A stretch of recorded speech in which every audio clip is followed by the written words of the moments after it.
Well, welcome to the Community Stewards Combating Plastic Pollution Roundtable. Today, we are going to discuss plastic pollution, its impacts on Belize and the world, and learn what local stewards are doing to combat the challenges of plastic pollution, and hear how you can participate and become a community steward to fight plastic pollution as well. I want to start by giving our panelists an opportunity to introduce themselves and the associations and organizations that they're representing today before we dive into our discussion. And I'll start us off. My name is Natalie Malis, and I'm happy to be your facilitator today on behalf of Sea of Life.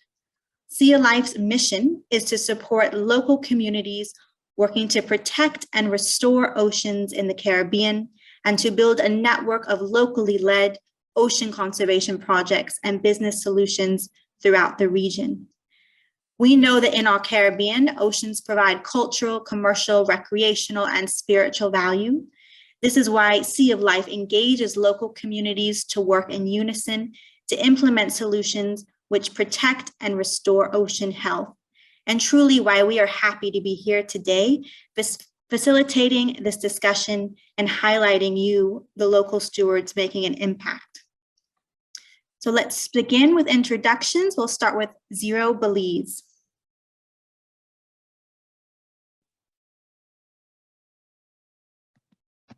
Good night, everyone.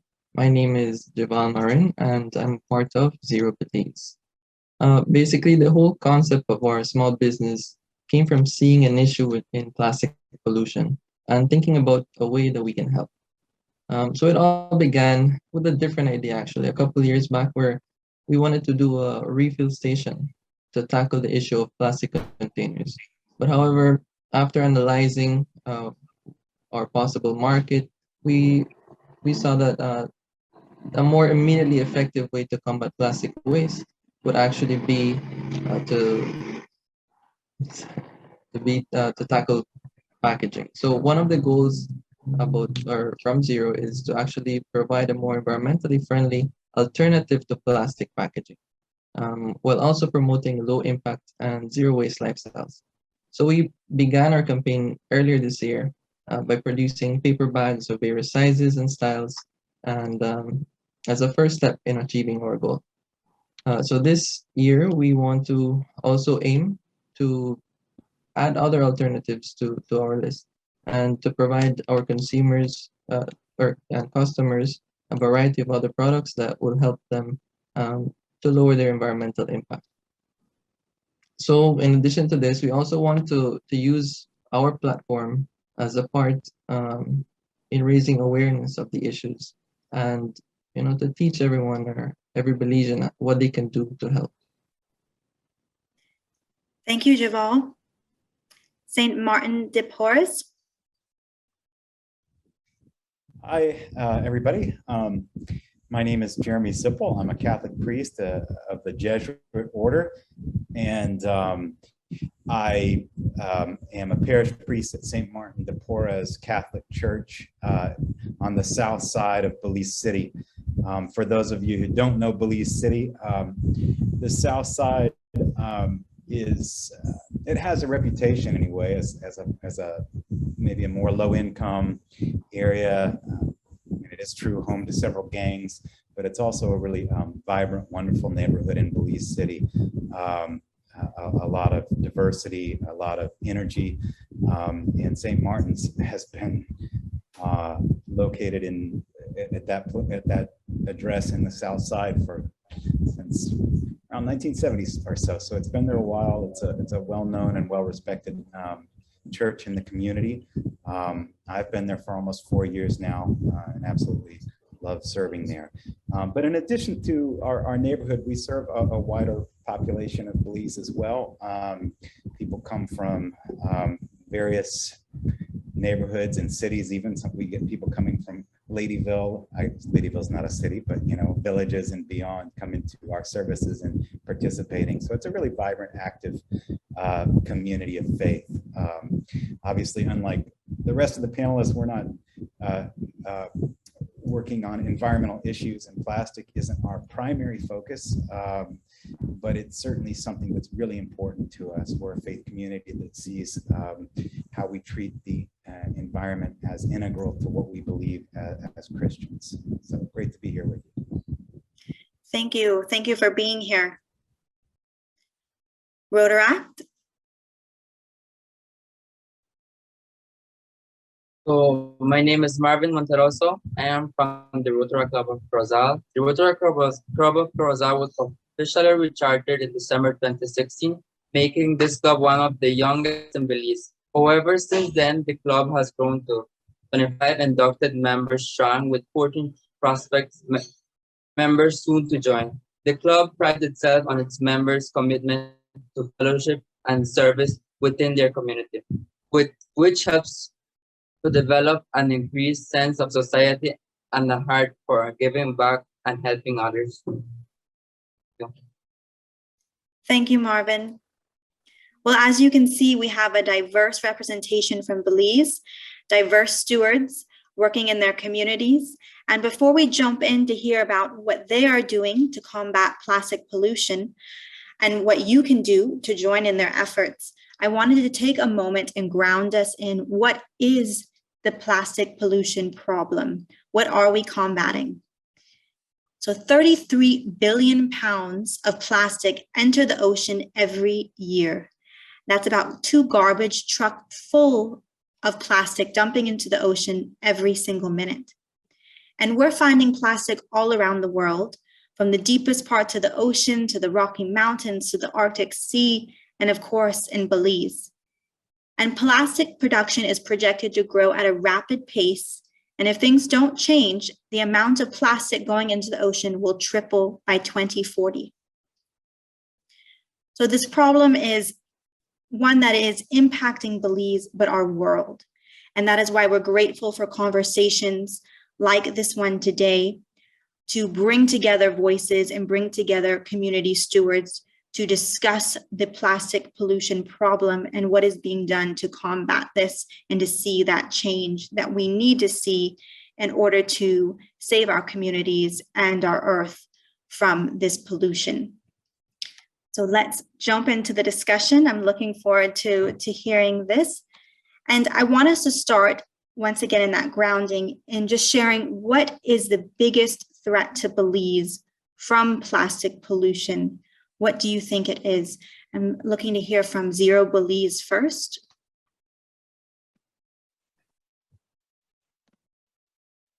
Okay, so I believe that one of the biggest threats to Belize in terms of plastic pollution is its effect on health, the health of our ecosystem, and more importantly, the human health.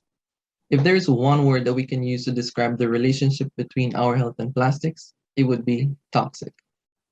Plastics are everywhere.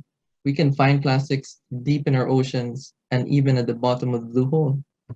While plastics are very versatile and cheap, they are almost impossible to get rid of. So what happens to the plastics after we use them? They end up in our environment, obviously. They might end up on the roadsides, in our rivers and streams, in our beaches and reefs. If we're lucky, some of them might actually end up in landfill or recycled, but that's the minimum, right? All of this pollution and contamination can get into the very water that we drink, and especially with microplastics, it can even get into the food that we eat. Many a times, people also tend to burn their plastic waste to get rid of it, and that only releases toxins into the air that we breathe. Occasionally in Corozal, we even get the smoke from the burning of plastics waste from our neighbors in Mexico, and that definitely cannot have any benefits to our health. So I do think that its effect on health is one of the biggest threats that we have. Eva, I'm happy that you brought up the health component to plastic pollution, because I think many see it as it's contaminating the ocean, but really, how does that affect me? And the health, affecting our health, is a major reason of why we should be combating plastic pollution. And thank you for bringing and making that connection for us today. I'm interested to hear from Marvin from Rotaract. What do you think is the biggest threat? Okay, for me, one of the biggest threats to Belize from plastic pollution is our sea and marine life. Our country depends on marine life through coastal tourism. Tourists come to our country for a cleaner environment, and a cleaner environment also includes our marine wildlife. But plastic is killing our turtles, seabirds, manatees, among other water mammals when they mistake plastic waste for prey. And most die to starvation as their stomachs are filled with plastic debris. Thank you, Marvin. And who is the biggest producer or the cause of plastic pollution, do we think, in Belize? Oceana, would you like to comment on this? What's causing this plastic pollution? Yeah, before I comment on that, I would like to piggyback off Javal's and Marvin's comment to the previous question, because like you rightfully said, a lot of people look at the plastic pollution or the threat as an environmental issue. And while these are environmental issues, like they choke up our wildlife, they choke up our waterways, right? They all boil down to human health, to quality of life. And that's the connect that we need to make as individuals in realizing that these issues are not only for the environment. The world can move on without humans. Let's be honest, the world can move on without humans, but we cannot move on without nature. We depend on it, and the quality of life because of plastic pollution is deteriorating or can deteriorate. Like Marvin rightfully said, we need healthy oceans. That includes fish that we consume. And if you increase the cost of living, that lowers the quality of life, because if the ocean is riddled with plastics and it outnumbers the fish, then the price of fish will drive up and it will be inaccessible for us. And even leisurely activities will not be able to be done. And that again lowers the quality of life. The quality of water that we have access to also goes down because of microplastics. So all of these environmental issues are actually related to our human health, right? And all of these boil down to quality of life.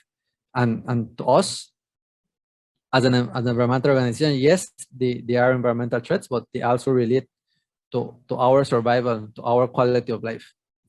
And going back to this question on the biggest producers, based on cleanups that we do, the most common items are beverage bottles, water pouches, foam food clamshells. So these give you an idea of who the largest contributors are, right? I don't think we need to name them, but if we keep finding beverage bottles and water pouches, then we can get an idea of who the largest contributors are. But these all stem as well from an improper waste management, and it goes down to a development issue, that there's no proper development or there's no focus on how we develop and how we implement proper waste management, how we hold industries accountable to ensure that whatever they produce, they are responsible enough to take care of it, right? So it also boils down to political will, right? Yes, we can identify the biggest producers and what is causing these things, but then it boils down to how we manage our waste and how we hold the right people accountable. But if there's no political will to do that, then it will be a never-ending loop of doing the same over and over. Thank you, Ryan. I particularly like that quote of "the earth can live without us, but we cannot live without the earth." So thank you for driving that point home. Zero Belize, do you have any other comments on what Ryan said? Yeah, I definitely do agree with what Ryan said, and especially with because I'm also a part of many of the cleanups that Oceana conducts, especially here in the north. And we are able to see who the major contributors are, right? but I'm going to give you maybe a little bit of a different perspective. Ryan was looking at the bigger picture, but we can also take a look at it from a different perspective as well. So from a consumer perspective or a commercial perspective, um, the commercial industry is growing very rapidly, and many people are actually venturing into opening their own small businesses. I am one of them, for example. And though this is very wonderful for our local economy, is it really good for our environment? Along with the sale of a product, that product actually also needs product packaging, which, which may be also made up of plastic materials, especially when this product has to be shipped. So in the information era that we're in, where everything is just one click away, there's a rapid increase of plastic packaging, such as polymer bags for accessories, plastic poly mailers for shipping, bubble wrap for protection of fragile products, foam peanuts in boxes, and the list can go on and on. So while all of these may be helpful for shipping of these products, it is the literal definition of single use. And once it arrives its destination, it's going to be disposed of. Certainly, we do not want to stop supporting these businesses, but the impact to the environment is high, and it's not spoken enough because it's not spoken about enough because it also has greater benefits to the economic sector. But though we know that branding and packaging is a very important part of a business, it can surely be done in a more environmentally conscious way. Thank you, Javal. I'm interested now to hear a little bit about what your organizations or groups are doing to help combat the plastic pollution and be part of that solution. Let's start with Rotaract. Marvin? Well, something that our club is doing to be good community stewards and combat plastic pollution in Belize is that we're hosting and taking part in many cleanups, mainly aimed toward cleaning areas that are mostly polluted. By this time, that plastic is the most common amongst the other garbage collected. So we host numerous cleanups to get rid of plastics that are not properly disposed of. We also do our best to promote break free from plastic. We even got a shirt designated for cleanups with a design saying, "Say no to plastic." Also, when we have activities or fundraisers, we do our best to eliminate the purchase or usage of foam and plastic utensils. That's fantastic. And I think the t-shirt idea is great too, because it even helps just that education and seeing people in the act. And visually, even if you're driving by and you see a beach cleanup, just to see that visual of what's happening, what's going on, just visually seeing others doing it is a form of education. So that's fantastic. Thank you. And Ryan, I'd love to hear what Oceania is doing from the policy standpoint. Yeah, in Belize, we are supporting the government on the phase out of single-use plastics, because we want to ensure that it is meaningful and that it is implemented. We're almost there on the final step, right? But it is a daunting task, because, like I mentioned earlier, if there's no political will, then it will not happen. And then piggybacking off of Javal's previous comment, I mean, that also helps on making these alternatives even more accessible, because we can make, as it is right now, it is a bit difficult for companies, startups to invest in better options if there is no political will to make these options competitive and ensuring that these options are genuine alternatives. So we're supporting the government, and we're ensuring that this policy, this plastic phase out, is genuine and meaningful, right? And as Rotaract and Zero Belize know, we also do organize cleanups and partner with groups like them, and we also support small startups that are making a difference, right? That are actually offering genuine alternatives, because you want these people to continue growing and being stewards of change, right? So we're on the policy level, we're supporting the government and ensuring that they're going in the in the right direction and that they reach a finish line. But we also are in the supporting in community level via cleanups and supporting small startups. Thank you, Ryan. That's fantastic, especially to hear from the policy end and advocacy for the change. It's fantastic. The beach cleanups are fantastic. And then we also need that policy component and that strengthened to really see that difference. Jeremy, I'm also very interested to hear about the faith-based community and your role to play. I think, as you said in your introduction, many might see, well, what role does the faith-based community have in combating plastic pollution? So please share with us what your ministry is doing. Okay, sure. Well, just, first of all, maybe more on the theological side or the philosophical side.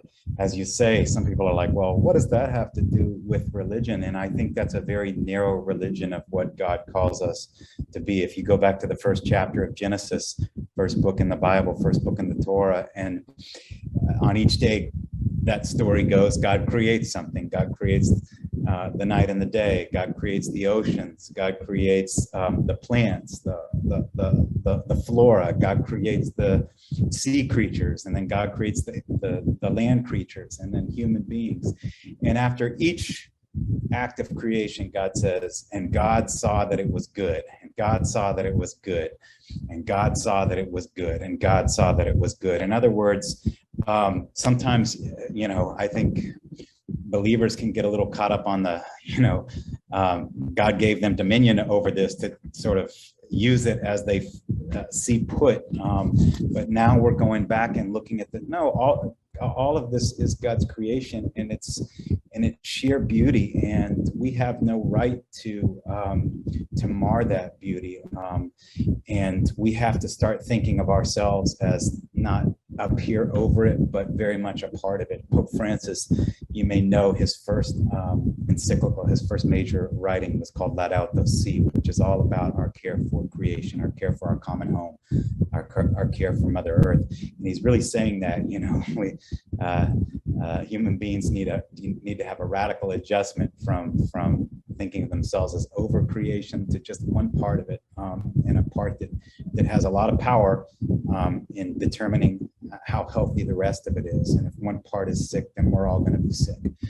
So what do we do as a faith community? Well, we try and preach that. We try and remind people that our faith obligation isn't just about, I don't know, whatever you might have thought of religion was when you were a kid. But no, it's a much more holistic thing, and how we take care of one another and how we take care of all of creation is very much part of that. So we try and preach that. I think in our neighborhood, or on the south side too, I mean, Belize is such a beautiful country. My goodness, we have the Keys, we have the Pine Ridge Mountains, there's tropical rainforest. I mean, there's just so much, and it's nothing just it kills my soul, like walking around our neighborhood and seeing styrofoam food dishes everywhere, and I 100% think Ryan is right. I have no statistics on that, but you just look around and you see styrofoam food containers everywhere. So kind of reminding people that this neighborhood is our home, and we want it to be beautiful for ourselves and for our family members, and that plastic is not going anywhere. I remember hearing a plastic scientist talking on the radio not so long ago. I forget what university she was from, somewhere in England. She said, she got into plastics because she really didn't like plastic at all. She thought it was like evil and she wanted to eliminate it. She got into it and she realized it's actually an amazing thing and has all kinds of applications that are wonderful. But the problem is we use it for everything. The single use is killer for the earth. And she said not a single ounce of plastic, gram of plastic that has been created since plastic was invented in 1907 is gone. It's all still here. It doesn't go anywhere. So to try and remind people in our neighborhood of that, to try and preach that, is one thing we do as a church. And then I think too, secondly, I would say, well, we have a whole lot of small food vendors in our neighborhood. It's how a lot of the community makes their money, especially during COVID times. Everybody started a food shop in Belize City, and I talked to some of them. I'm like, well, why do you use styrofoam all the time? Why do you use plastic bags all the time? And people are always like, well, Father, you got to see what our margins are, where every cent counts. The way I'm living, every cent counts, so I can't afford to spend 10 cents extra or a shilling extra on a biodegradable material. So we haven't done this yet, but we've thought about how do we subsidize some of that as a parish community for food vendors, and maybe work more with the government to help some of our neighborhood food vendors make that transition. So those are a few of my thoughts. Thank you, Jeremy. I'm happy that you brought up that point about the accessibility of alternatives to communities. I think we know that often low-income communities and many communities are often the most impacted from plastic pollution, and at the same time have the greatest difficulty or barrier to access those products. And you mentioned the margin globally in communities around the globe. That is one of the major barriers to accepting alternatives, is simply they're just not affordable. And I think that highlighting that is very important when we talk about how do we find solutions to this, because we need these solutions to be viable for our communities, especially our low-income communities, like I said, that are often impacted negatively from plastic pollution. And thank you, Jeremy, for your work.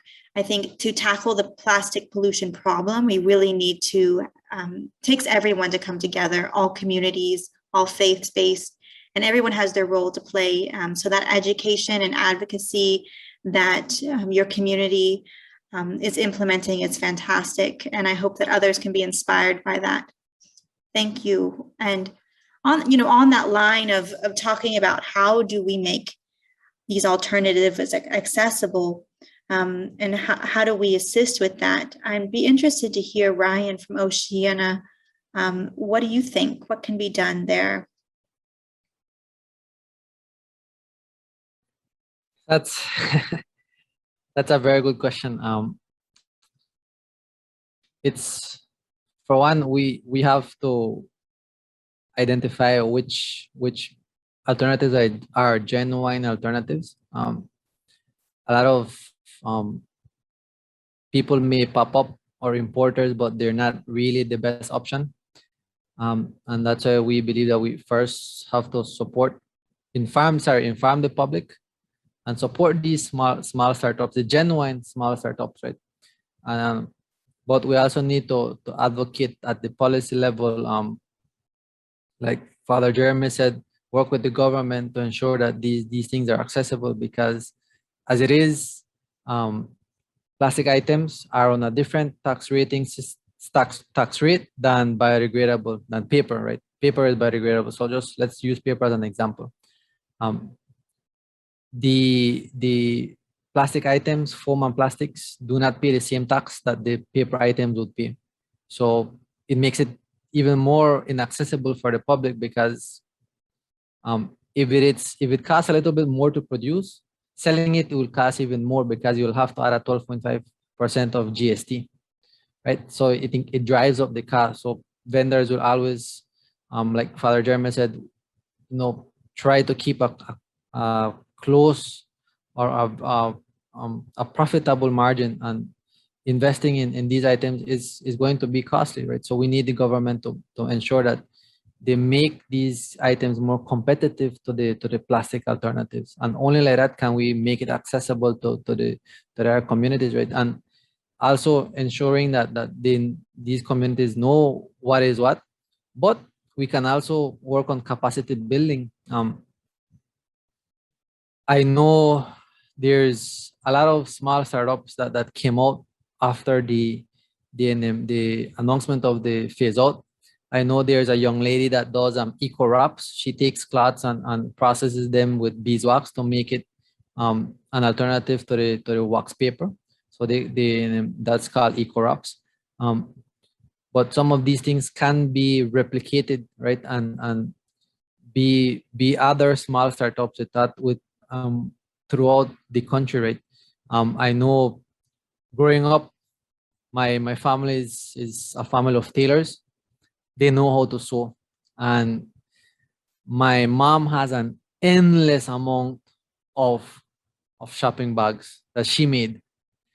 She has a lot, and this was done using discarded clothing, and it's something that can be utilized as capacity building to help communities have access to these products and even market these products, once they learn how to do these things. And it's something that we have done at high school level with students in the South, with my colleague in the South.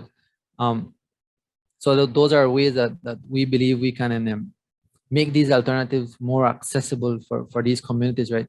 Working with the government to ensure that they are made competitive to the plastic, but also work with capacity building with the community organization for capacity building so that these communities can, even become entrepreneurs, but focusing on making a difference in reducing plastic.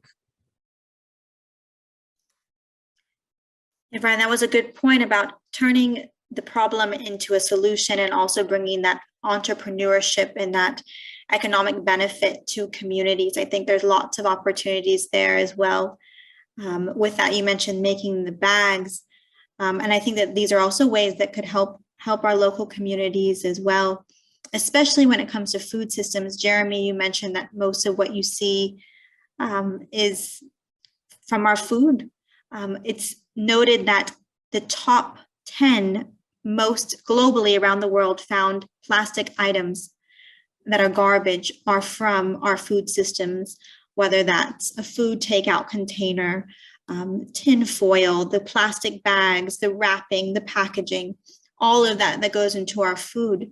So it's really an industry that's vital to us. We eat 3 times a day, God willing.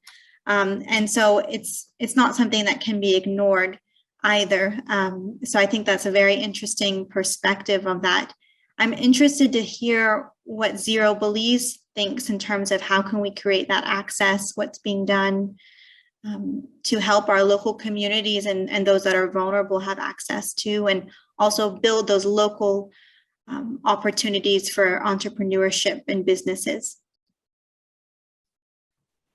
Yeah, so I do very much like the points that Ryan and Father Jeremy have mentioned already.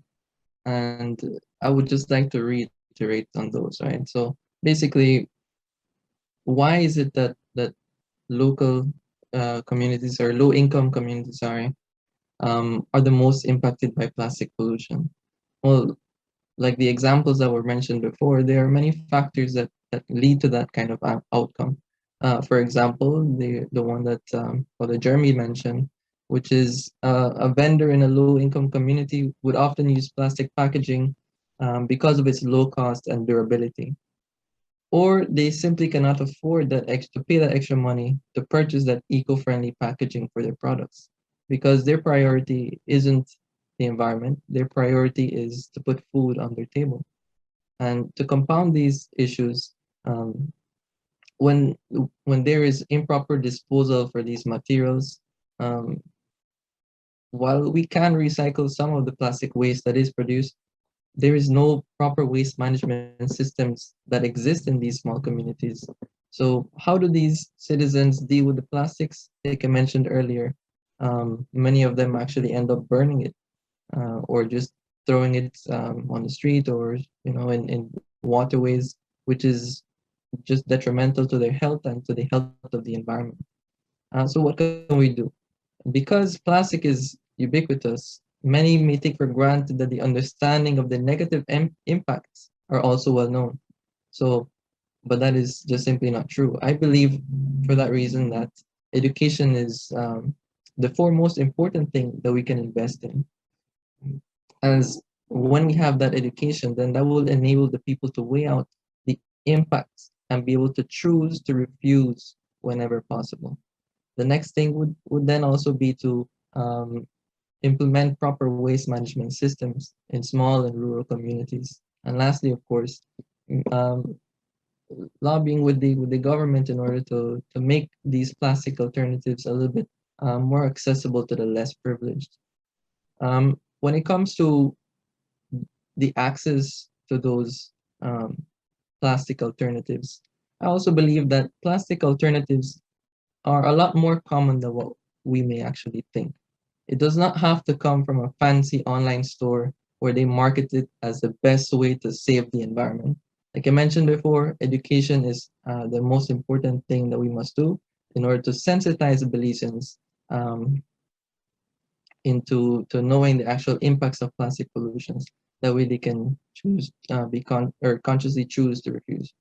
And this can be done through schools and also through social media. And a simple way to go about without plastic is actually to just use what you already have at home, like what Ryan mentioned with his family making bags from discarded clothing. You can do the same at your house, or you can, let's say, for example, you go out to a restaurant, you can take your own utensils, or if you go to a shop or to get some groceries, you can take your own box or your own containers, anything that you already have at home. It's very simple and it's also very effective. And of course, on the other hand, the government can incentivize the use of plastic alternatives through subsidies and tax breaks in order to make it cheaper and more accessible to everyone. Thank you, Javal. I think that point of using what you have, I think a large lesson for us all to learn is actually from the elders in our communities, in our countries. Before there was plastic, they had carry out food. I remember a local restaurant in my town used to bring your bowl. It was called Bring Your Bowl, and everyone would bring their bowl to the restaurant to the carry out. And now it's a novice thing, but I think there is an opportunity to also engage our elders within our cultures and our communities and learn from them and re-establish and retake on these traditional or old-fashioned ways of living our lives. And it just simple things like bringing your bowl and some of the few things that you mentioned, like making your bag. And I think that's a great opportunity for engagement within our communities. I'm sure Rotaract, through their education program as well, I'd be interested to hear how the education and the cleanups have been going. If you could share a little bit with us, Marvin. Excuse me, I didn't just hear what you said. Yes, just asking how is Rotaract implementing some of their education initiatives?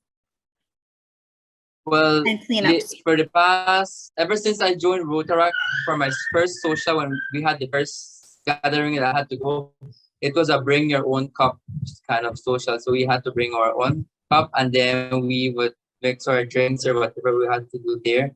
And since then I was like, this was like cool to do. And also where I work as a Rotaractor, I told my boss, like, maybe because the problem that we started to have is the cups, the plastic cups, to get the cups with covers here in Belize, and she would import them from Mexico.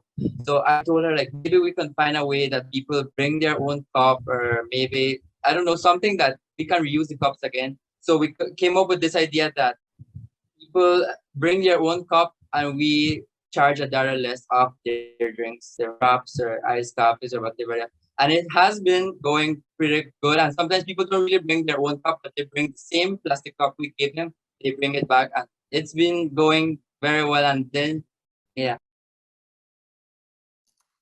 That's fantastic, Marvin. I like that idea of bringing your cup. I hope to see more of that. Let's educate and start this trend again. I think it becomes a fun novice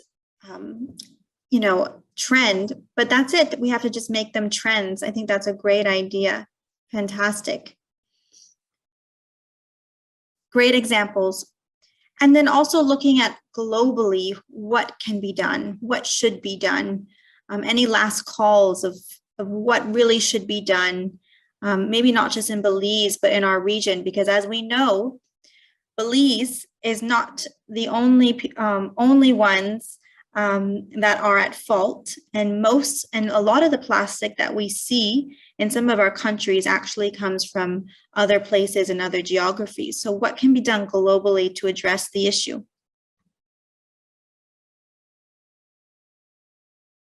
Yuval, thank you. Yeah. So I think globally, plastic pollution is only a part of the much greater problem that is the climate crisis. But to deal with plastic pollution, I guess maybe sometimes we can say that more plastic recycling is one way that we can make a positive impact. But have we ever thought about how plastic recycling actually works? Who started the plastic recycling movement? And does the recycling really tackle the root of the problem? So when we take a closer look at these questions, we may be surprised by what we would find. The vast majority of plastics actually originate as a byproduct of the fossil fuel industry, and which in itself contributes to many other environmental issues. So I think that globally, focusing on disincentivizing the use of fossil fuels is one of the ways that we can also tackle the plastic problem from the source.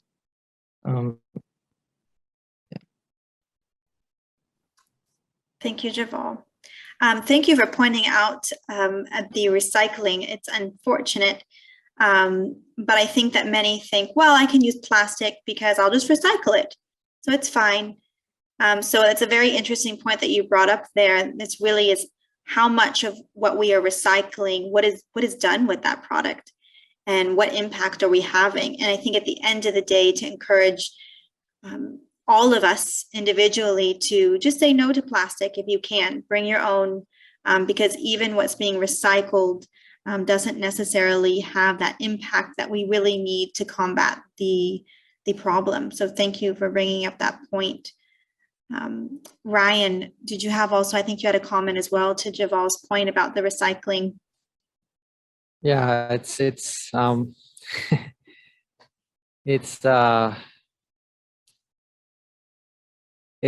one of the biggest scams. It has been effectively marketed as a solution for the plastic problem, and it's not. Even the most developed countries cannot recycle their plastic waste. It's a fact. What they do, they dump it somewhere else for another country to then adopt it as their problem, and it just goes bouncing around and eventually ends up in the less developed countries that may be incentivized to recycle it, but it's not effectively done so. And it's one of the biggest scams. A lot of developed countries stated that they or bought into the recycling and idea, but it's not effective, and it's not even, it hasn't even put a dent in what exists, and it's not going to unless they put caps on production. And that is why we work at local levels, because working on a global scale is difficult. Many a times countries sign on to agreements and that's it. There's nothing forcing them to follow up on it.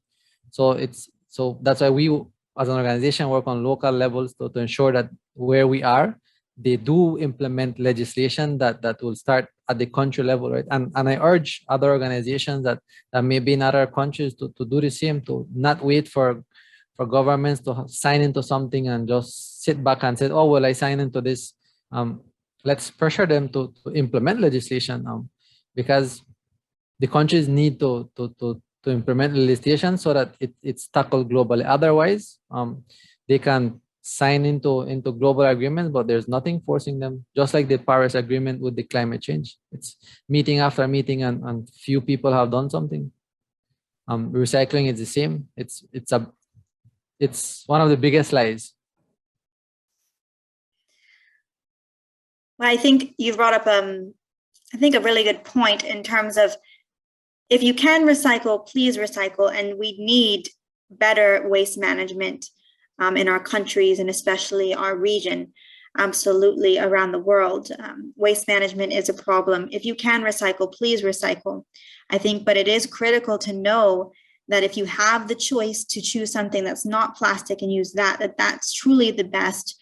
Because I think that, like I said, many of us fall and say, oh, I'll just recycle it. It's okay. And it does help, but it's really that alone is not enough of an action to really make that difference. And I cannot talk about a problem without talking about an action. What's the solution? We're so thankful to have you stewards here. You're fine examples of good stewardship for Belize and what can be done to help combat the issue. But please share with others what can be done. How can people get involved? What are things that you can individually do? And if there are opportunities within your organizations or associations, just how can we get involved? How can we also become good stewards and combat plastic pollution? So I'm interested to hear from Jeremy first. Okay, sure. I was thinking about earlier our conversation of, I'm sorry, Natalie, you said the bowl day. Oh, bring your bowl. Your bowl day, yeah, exactly. Yeah. We have an old priest who lives in our community here, an older priest in his upper 60s. And when he goes grocery shopping over to one of the supermarkets or whatever, he always brings his little burlap bags, and they call him the bag man over there when he shows up with this pile of burlap bags. But I think they call him the bag man because, it's just not part of the culture to bring your own bag. You'll see that more in the States for sure. But here, even if you go to, say you're just stopping at a convenience store or a supermarket and you buy a tube of toothpaste, they're always going to try and put it in a plastic bag, and you just have to literally say, no, I'm just taking it like this. I don't want the plastic bag, because it's sort of not in our culture yet to really be cognizant of that. So I think the more we can do together to have some kind of awareness raising and push people in those little ways. I mean, of course, the bigger ways, the policy ways are really important too, but just on the level of individuals making little changes in their daily routine, I think there's a lot more like that we can do. I think we've all become a bit dependent on plastic. And it's unfortunate because sometimes that dependency, it actually costs more, right? So if you're buying a plastic cup over and over again, instead of buying one cup that you can reuse and reuse. And I think that brings us back to our communities that are maybe lower income or in need. We've created a culture of dependency on plastic, which then it's actually more of a cost and a tax to our communities at the end of the day. But thank you, Jeremy. Thank you for your advocacy and your ministerial work that the church is doing. That's fantastic. Marvin, love to hear from Rotaract. How can people get involved? What can be done? Any beach cleanups happening or being planned for the future? Actually, my club service director is here, so maybe he can. I'm not sure about the dates and what's up next on that area. Javal? Yeah, okay. Well, I'm also part of Rotary, right?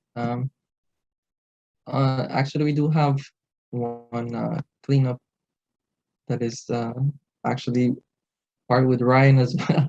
So all of us here are actually participating together. And that's going to be for the 30th of October, if I'm not mistaken.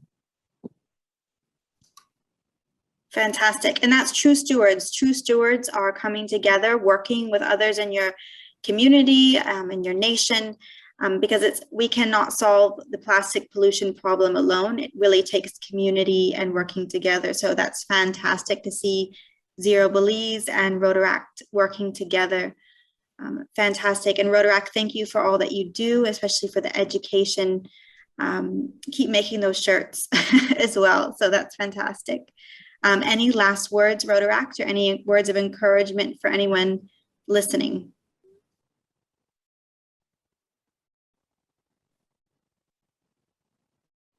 Oh, and a reminder, you can follow Rotaract Corozal on Facebook, and you can stay up to date with any events that they might have coming up or fundraisers.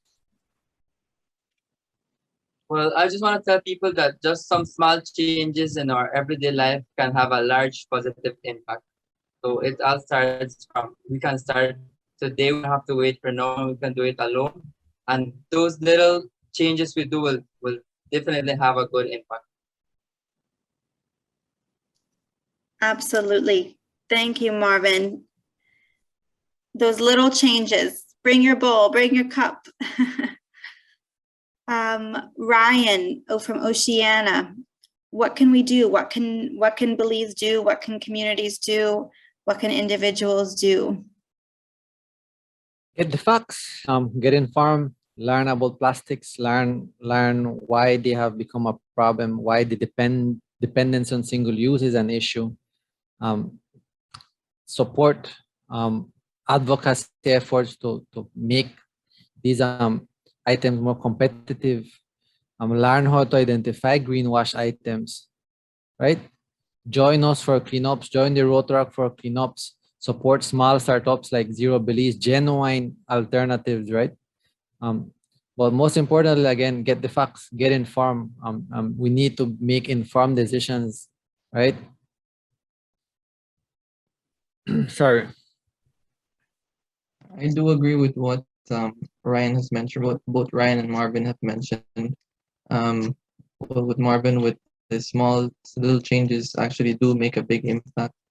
And while we would want to expect everybody to actually go out and get themselves informed, it's a bit of a tall order, because many times people they just aren't going to go out there and actually look for it. So I think one of the things that we should do is basically just make this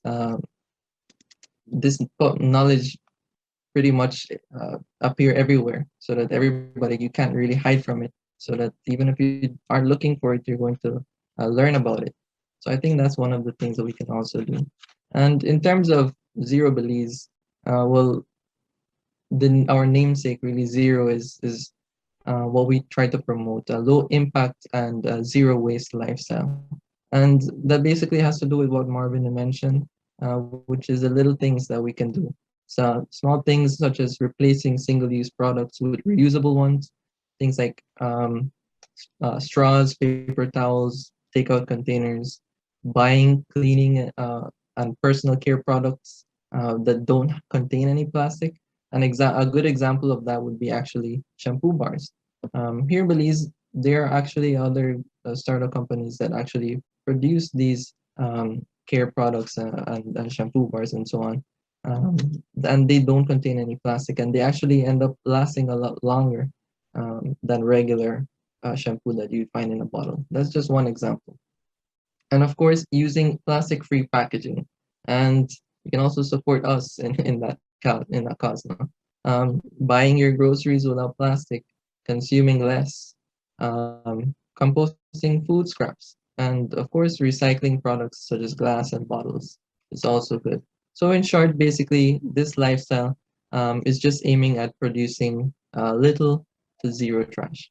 So plastic in many situations is just a convenience, and making that extra effort is both impactful and also very rewarding. The last thing that I would want to say is remember that we don't need we don't need a handful of people doing zero waste perfectly. We actually need all of us to do it imperfectly. That's how we actually make a change. That's fantastic. Well, I hope everyone that's had the opportunity to listen to this has been inspired. I certainly have. I'm inspired to go out, be a steward, be a steward in your community and for your country. Make those little changes. Choose the shampoo bar. I actually just recently tried one for the very first time. I'd never used it and it's excellent. So I will not be going back to plastic bottles anymore myself. But it's those little changes. So go out there, get involved, and do your part. Choose your cup and your bowl. Absolutely. And please follow Oceana, Rotaract, also Father Jeremy and Zero Belize. Get involved, follow them on social media sites just to see how you can further assist their initiatives, and also be inspired to create your own change within your community and become a steward. So thank you so much to our wonderful panelists. It was great to hear these different perspectives and the good work happening. Some final words around the table for our panelists as we begin to close. Ryan. Yeah, I would like to add that again, extend invitation to follow us. We do share informative information. We have shared tips how to identify greenwash items. We also publicize an newspaper advertisement so that people have access to this information. Because like I said earlier, we need to get informed. We need to get the facts right. And like Javal said, many times people don't go looking for it. So we try to make it accessible to them. We also do school presentations so that the students can learn and take it home. Because many times parents learn from the students or learn from their kids. As surprising as that is, the kids can teach parents, right? But I would like to add to the shampoo bars and to the lifestyle changes.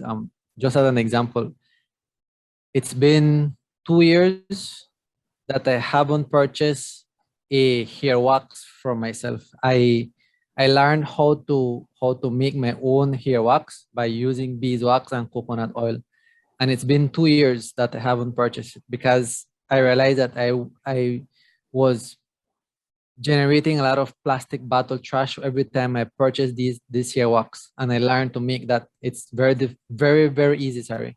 And I've even taught junior college students how to make this so that they can, if they want, take it as an entrepreneurship idea, but it's doable, right? And we can make changes and they can have meaningful impacts. Absolutely. Great point, Ryan. Even if you're not someone that is as skilled as you to go home and make your own bar, that how can we find maybe local products that are produced sustainably? That's great. Thank you for bringing up greenwashing and for providing the educational materials or links to that through Oceana's site.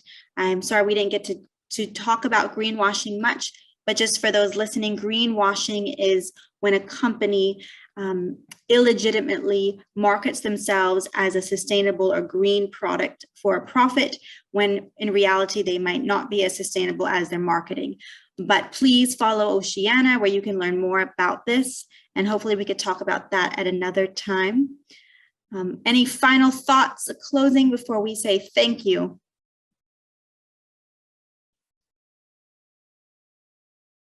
Wonderful. Well, it was so great to have all of you today. Thank you for those that are listening. And in closing, I'm going to repeat the words that were mentioned earlier, a quote from today: "The earth can live without us, but we cannot live without